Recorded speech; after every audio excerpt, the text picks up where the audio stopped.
Hi, everyone, and welcome back to the Faster Way podcast. We have so much to talk about. So much. And we are going to bring in a special guest halfway through this conversation. Good. Yes. Okay, so first and foremost, I am sick again. Ugh. Well, the good news is you hide it well. I do. That's the good news. Yeah. Actually, I remarked earlier, I haven't missed a day of work necessarily this year. Yeah. This year has been way better than last year. I will say that. And this year, the bugs are coming out of nowhere. It's like hitting me without my traditional order of symptoms. Usually it'd be you get a scratchy throat. When I get a scratchy throat, I'm like, ooh, okay, I'm going to, ramp up on my supplements. Sometimes last year in the past, I'd be able to completely prevent the virus really settling in. This year, it's hitting me out of nowhere. It's like all of a sudden I have a cough.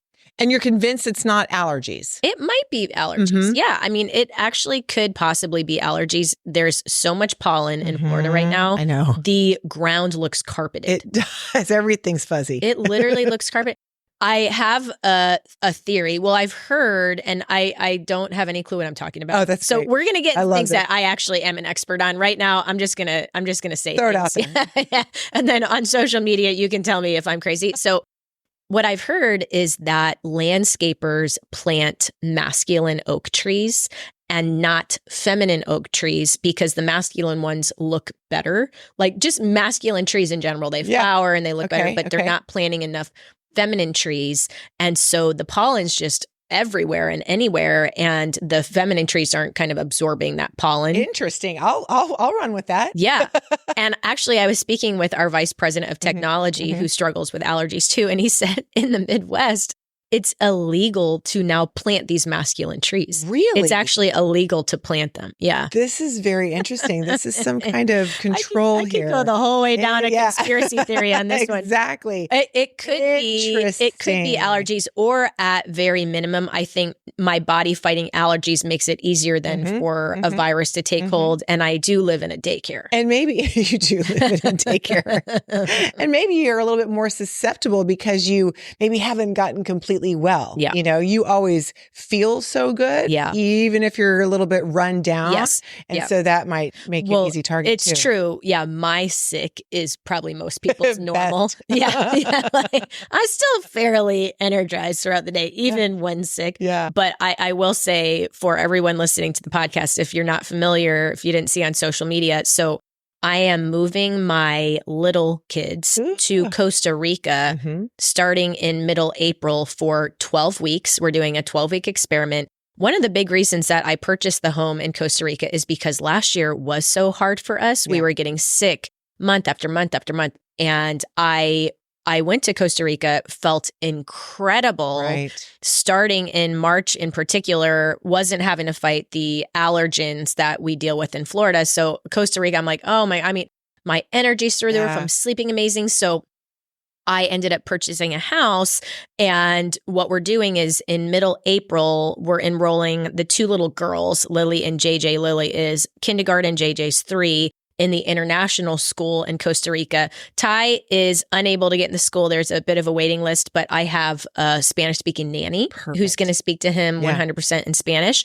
And I'm going to go back and forth from Costa Rica to Florida every other week. What a gift you're giving these kids. Yes. And for you to be able to have kind of this stop and go of great weather and great, experience to be able to come back here. That's awesome. Yeah. Congratulations. Thank you. That's a huge, everybody kind of wants to do that, and you don't have to move to Costa Rica to be able to immerse your kids. But having that chance and really taking that step is huge. Yeah. So congratulations. That's awesome. I talk to a lot of people and they say, well, I can't move. I can't do this. Even when I lived in Ohio, there was a narrative around, I can't move away from the Midwest because my parents live here. I can't do this because my husband has a job. And I just always kind of flip that on its head. Yes, and I say, I'm going to simply solve the problem. That's right. If we want better weather, we'd rather live in Florida by the beach in the sun. I'm going to figure out how to solve that problem. So 7-8 years ago, we moved from the Midwest down to Florida. We sold all of our possessions. We moved our cars and our kids down to Florida, lived in a 1,000 square foot furnished apartment, spent $4,000 a month total. Wow. And had plenty of time outside, bonded so much as a family. And it was just a really awesome season for us. And I felt very light because I'd gotten rid of so many things. And we're doing something similar right now. Actually, just yesterday, I cleaned out my entire closet. I got rid of more than 2/3 of my clothes. Wow. Because I haven't worn them in the past 6 months. I'm like, I'm not going to need this in Costa Rica. I hardly need it in Florida. So I got rid of 2/3 of my things. Yeah. Which felt incredible. In Costa Rica in particular, when I'm there every other week, I need 2 bathing suits, 1 workout outfit, right, sunglasses, a hat, and a dress. Yeah. 1 single dress for evening. So, I mean, that's all I need. Yeah. It's a very simple life. Yeah. And I love the simple life. The thing is, there's no keeping up with the Joneses. Correct. There's no Joneses. There are no Joneses. There are no Joneses. You're driving a truck. Yeah. You're not driving a nice car. Yeah. You can't even get a nice car. Yeah.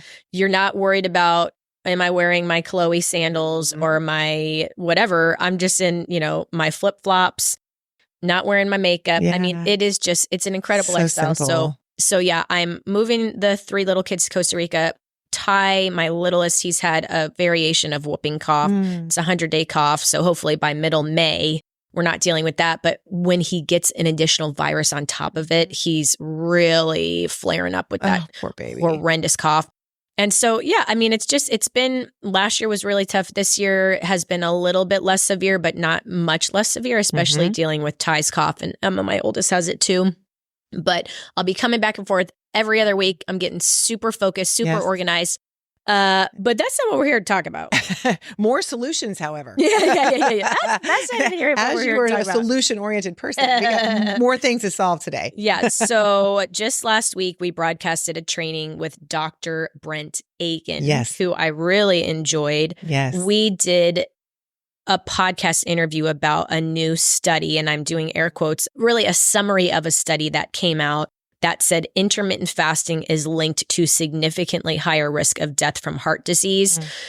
We did address this. Shame on the media for fear-mongering. Shame on the media for clickbait. Shame on us for even like trusting the media, honestly. I mean, it's so sad. And specifically some of our older clients, this is how we grew up. You trusted what the news told you and you trusted your doctor. Right. And every single time you do that, it's almost shameful because you don't know where to go. And that confusion is the biggest problem. And you can look at the people that you trust, but still always have some kind of like, do I really trust this person? And how do we get to the bottom of it? How do we figure that out? Yeah. Well, I want to be with Faster Way a one-stop shop. Correct. I want to bring on experts who can speak truth and say, let me help you navigate the confusion. There is a lot of nuance related to certain topics, but related to this topic, there's no nuance. This is black and white.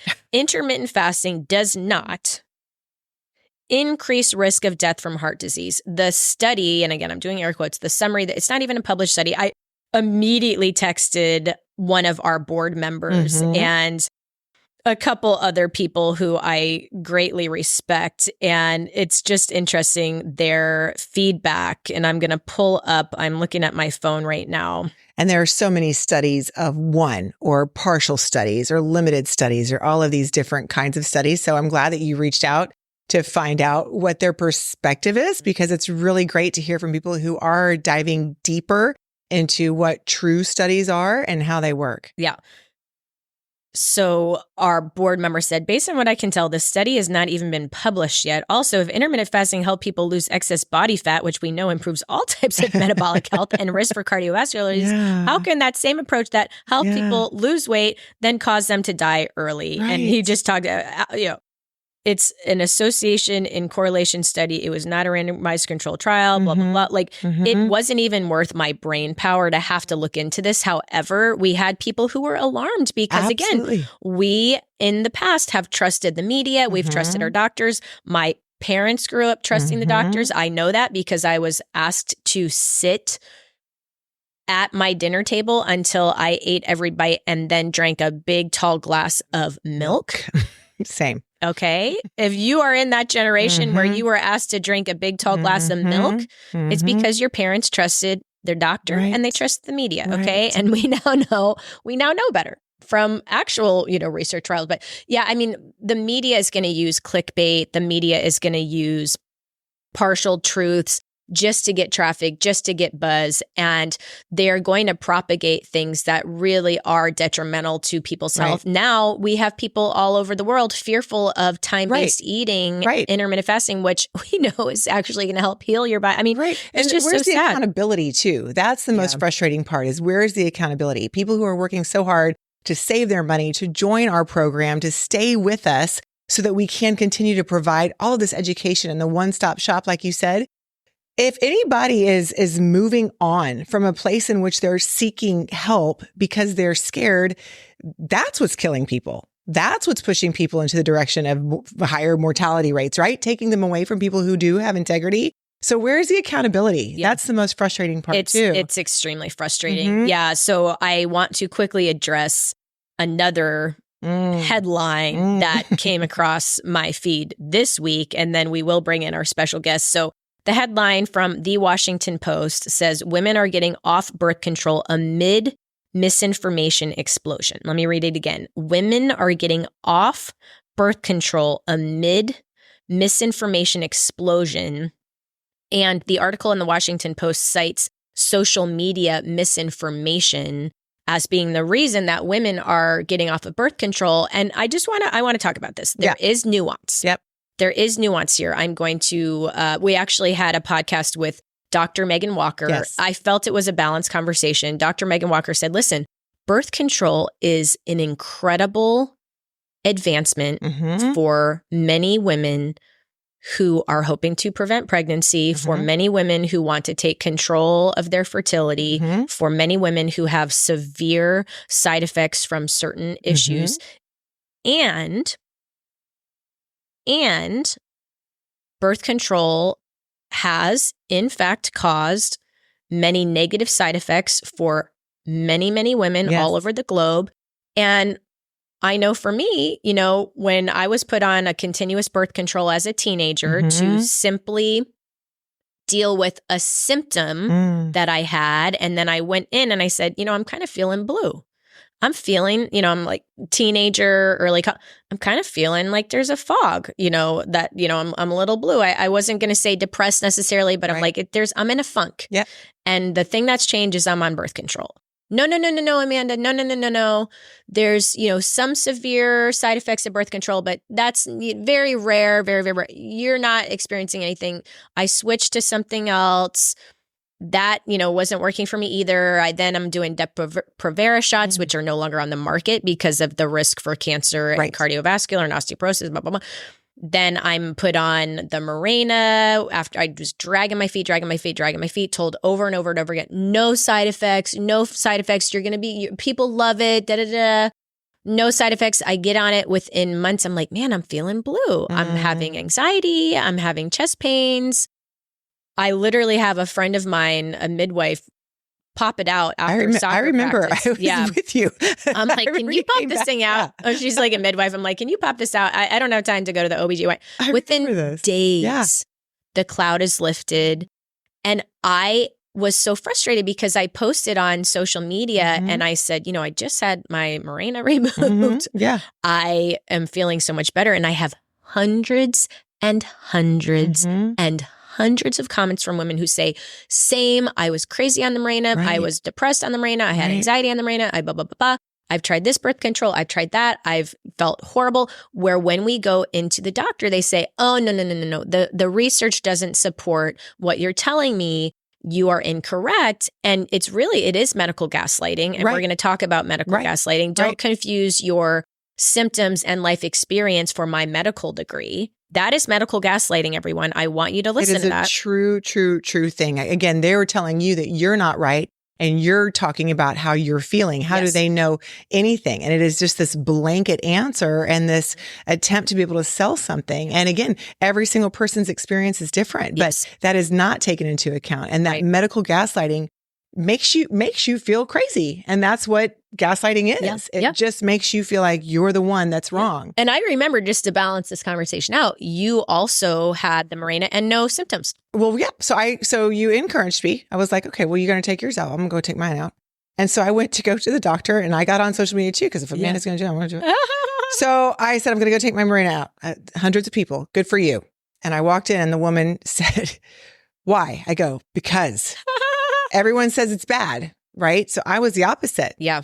I said, everyone said it's bad. She said, do you feel bad? I was like, no. She said, how do you feel? I was like, better than ever. Yeah. She said, how long have you had it? And I was like, too long. But again, this is my third one. So we're talking 15 years. Yeah. And she said, are you married? Yes. And she said, you're 48. Yes. She said, do you want to get pregnant? I was like, no. She goes, well, then why are we going to change anything? Yep. And and this is the opposite of medical gaslighting, right? So this is following along this kind of peer pressure. So I was like, man, I'm going to be embarrassed to go back to the office and tell everyone I kept it. But at the same time, as a fitness professional and as a wellness professional, I am literally negligent by not listening to every single person's different variation. I can't take the birth control pill, well, now I'm not married. Now I'm just lazy. I got to get it out, I guess. But here's the other thing too. I'm scared. Yeah. Now I'm scared what's going to happen if I do take it out. Yeah. And is it going to throw me into menopause? I don't have any idea. Yeah. But again, as a responsible person, how do I find that right answer out? Yes. And so I just love that you can encourage people, all of us, right? Without shaming them. Yeah. And that is the problem. I think that people get stuck into these holding patterns because I thought I would get shamed if I went back to the office and everybody would be like, oh my gosh, I can't believe you kept it. Or I would get shamed for having one. The opposite for you. Yeah. We got to stop doing that as women to each other. We have to be able to say, this is working for you. Fantastic. That's working for her. Fantastic. What can we do to optimize everything else so we all feel great all the time? Yeah. And that's just finding out more. It's a nuanced conversation. Yeah. And we are going to bring in a special guest who's going to help us with this nuanced conversation. Good. Her name is Alex D. Oliveira, and she is the queen of hormones. The queen. Alex D. Oliveira, she is our brand new wellness director. We are bringing her on set as we speak. If you're not watching this on YouTube, I'm going to look at Mike really quick. We're putting this on YouTube, correct? Do we put these on YouTube? Okay.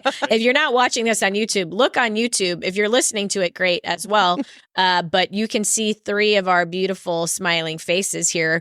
So Alex, you, I'm sure, have opinions about this whole Washington Post article, women are getting off birth control amid misinformation explosion. You've dealt with a lot of patients who come on and, come into your office and they are on birth control or they're not, or da-da-da. I mean, let's talk about it a little bit. And then I want you to share with all of our listeners what they should do if they say, maybe I am experiencing some of these symptoms that you're talking about. Or just like Lee, I love that this is a balanced. She's like, I felt great. Yeah. Awesome. Yeah. Good for you. I mean, fantastic. No fantastic. Judgment. Yeah. Yeah. So what is your experience specifically related to birth control? So I read the article and I thought it was very, very long and very, very interesting.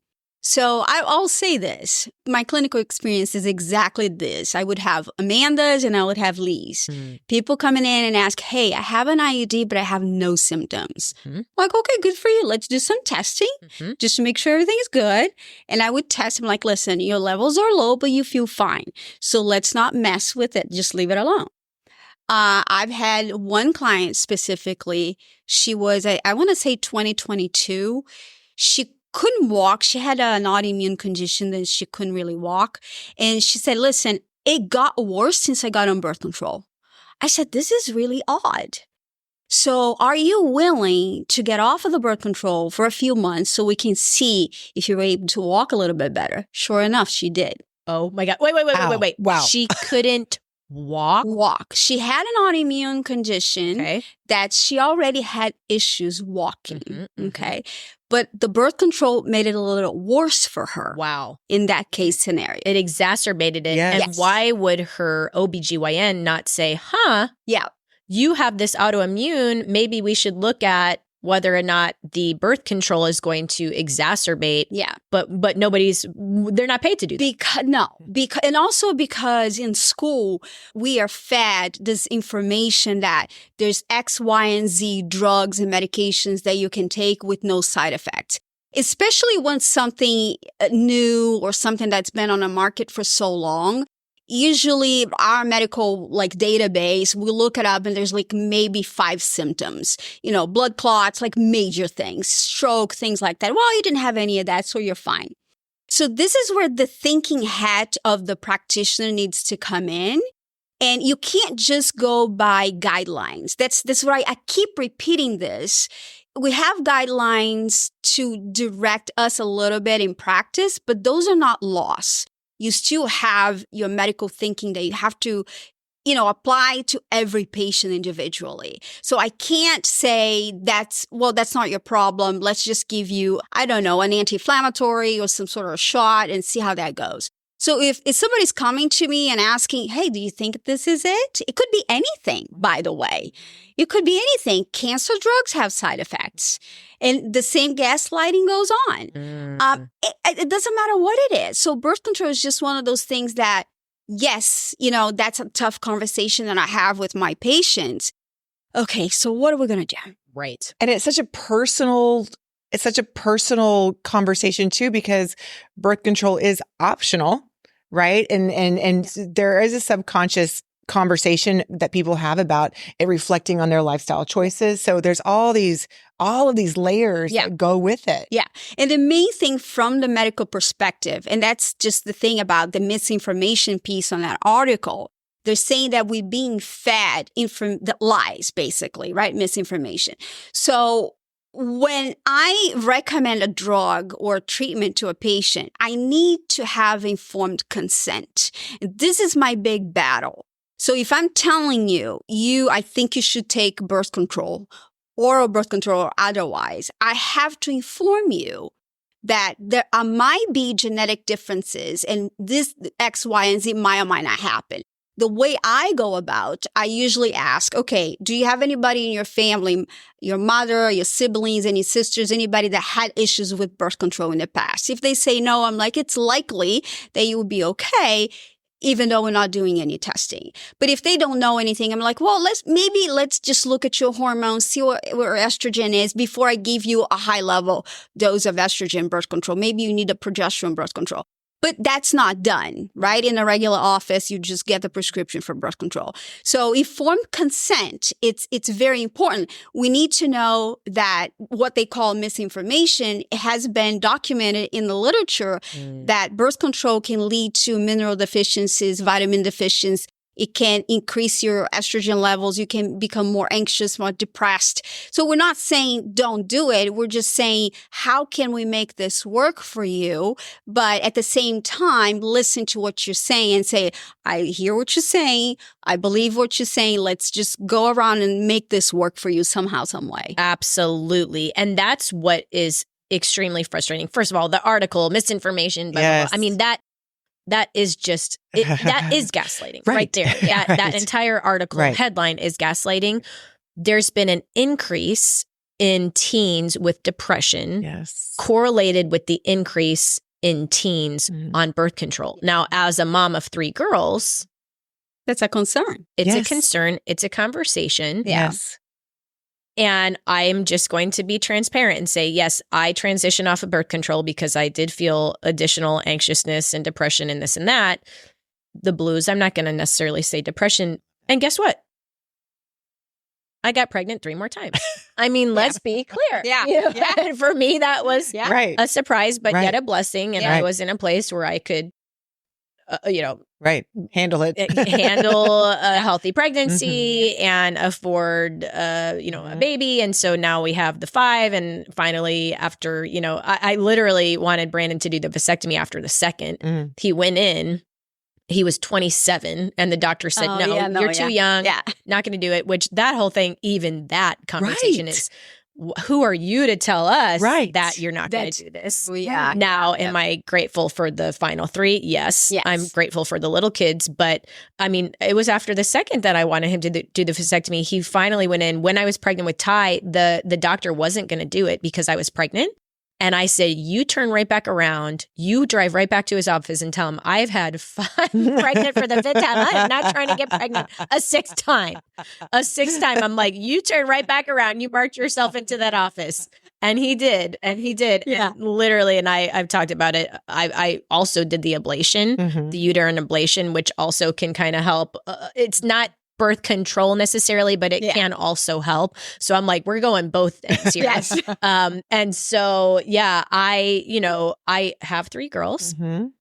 And there is that whole, consideration. Now, I want to believe the best for my 3 girls. Right. Yeah. I am very understanding that all 3 of them are different. And this is why we need more options. Yes. But if we don't talk about it, we're not going to get it. Right? So we have the copper IUD. Does it work for everybody? No, it doesn't. It works for some women. It doesn't work for all of them. We need more options. Yeah. But we can't do this. There's a documentary on Netflix. I don't know if you watched this one. The Bleeding Edge. No. It was a type of birth control that they used years ago called Essure.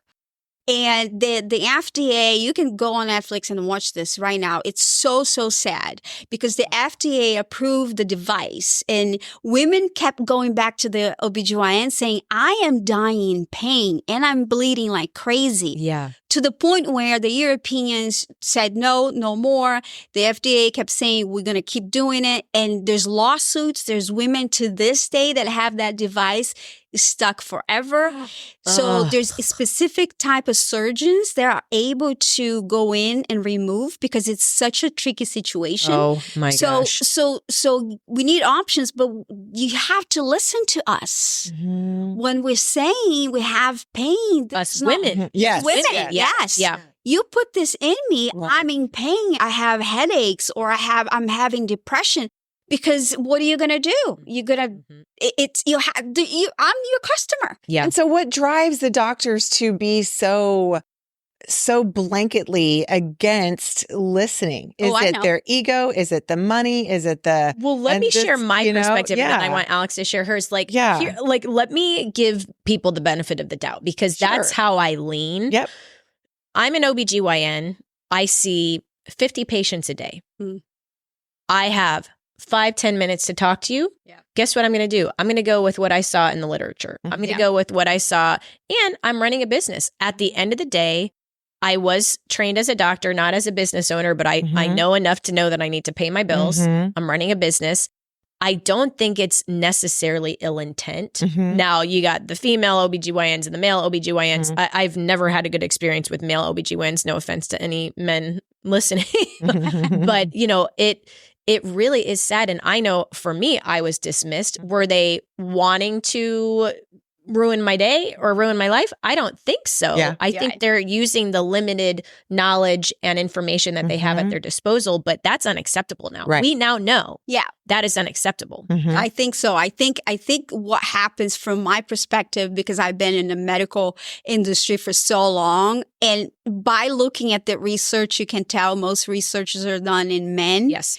So men have rule medicine for many, many years. Yes. So the women that got in, even the female surgeons that I did work for many years, they kind of dress up as males because they need to belong. If you don't belong, you're weak. You don't know any better. And, so you kind of start going that path. That's why you start seeing now a lot of gynecologists going out and they go in the media and on the social media and they say, hey, listen, there's alternatives here. I'm tired of doing this.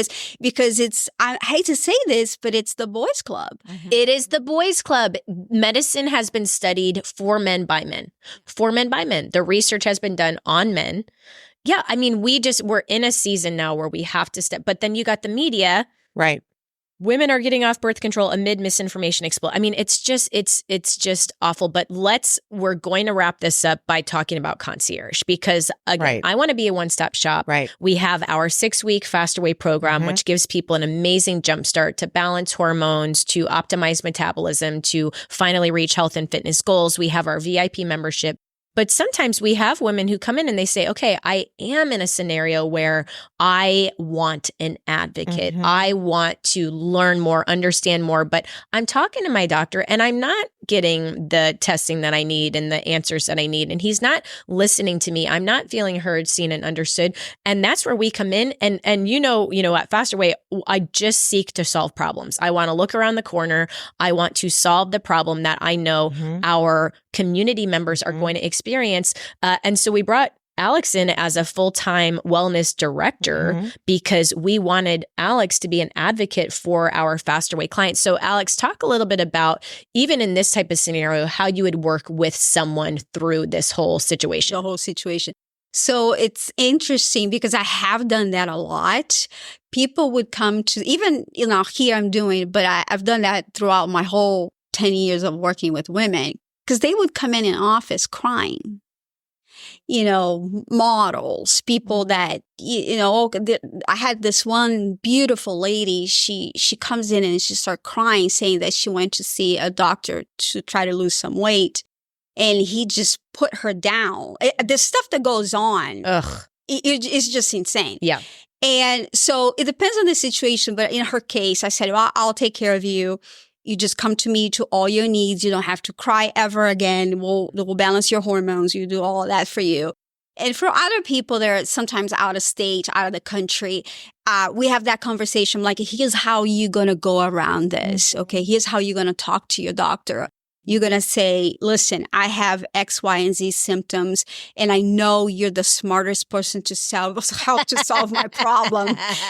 and because you're working with the ego. Yeah. With a lot of these, especially male doctors. Yeah. I call this benevolent manipulation, by the way. Yes. So you can get what you want, but you have to know how to use the correct words.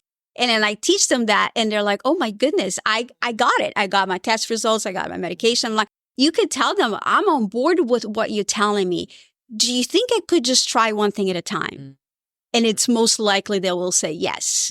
Because I know how they think. I think the same way. Yeah. Yeah. So that's how we go around this. Because there's not enough physicians, practitioners that are really thinking outside the box. So we have to work with what we have. Yeah. So you are an advocate. You are really coaching. Yeah. You could say, hey, we're going to, instead of doing that, we're going to work with this functional medicine person instead in your area, which is also a great idea. Also but if they're like, hey, I'm halfway through this process, my insurance is covering it, and I'm working with this guy, then you say, hey, I'm going to coach you of what to say, when to say, how to say, what testing to get, and then we're going to come back and have a conversation about it, and I'm going to give you some suggestions as well. Yeah. I think that's absolutely key. It's very important too. I am so lucky that I get to talk to a lot of people before they go to Alex. So we're having a conversation. Where are you? What do you know about yourself? What have you learned in the Faster Way? How are you recognizing how you're supposed to feel, right? Hearing the confidence from these women and recognizing that they've got some blood work. They've got an idea. They've got a history. They've got their friends, their husband, their mom, whatever, somebody telling them something else. Moving into an authority like Alex really helps support everything that they've been doing in the Faster Way. And when she validates, because again, you can hear from your coach, you can hear from Amanda, you can hear from me, the trainers, all of us, that's great, but you still want more. Alex is going to validate every single thing that you've been doing, but what part is possibly missing? And this is where our team comes in and wraps our arms around you to be able to give you all of the layers of support so that you can ask yourself and ask the questions that you need. And that comes with education, and that comes with these conversations, which are invaluable. Yeah. It's huge. Yeah. Fasterwayconcierge.com. We have 3 different package options. We have many, many people already signed up. We have a waiting list. This is going to blow up. The program, it's going to blow up. We have some really exciting developments for the program in particular in the next couple of months as well. Yeah. But definitely go to fasterwayconcierge.com if you'd like to work with Alex, whether it's through a birth control conversation, whether it's through a hormone conversation, maybe you're in menopause, you want to have something more of a deep dive. I hope you guys enjoyed this Coach Confessional and having Alex as our special guest. We wish you all the best, and we cannot wait to watch you thrive as we continue on through the year. Bye, everyone. Bye.